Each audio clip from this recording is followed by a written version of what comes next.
鯉の稚乳っていうのは何年ぐらい生きるかご存知ですか？かっこいいとか浮かしてる子っていう方は40年ですね。40年、50年か。50と思ったんだけど、はい。自然回復どうもね、自然回復がそういうのがいいんですね。だから錦鯉がそうして一羽だけがいい。犬の血糖症と同じように弱いんですよ。おー、すごいね。いたね。鉄筋の上を皆さん歩いていただいたと思うんですが、何回かお気づきになりませんでしたが、沿線電柱が地中埋設なんです。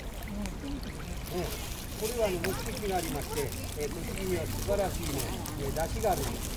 飲んじゃうはい、この出汁が始まりますよ。明治7年に、栃木の日比野町に江戸日本橋で使われていた日比御前という出汁を、この当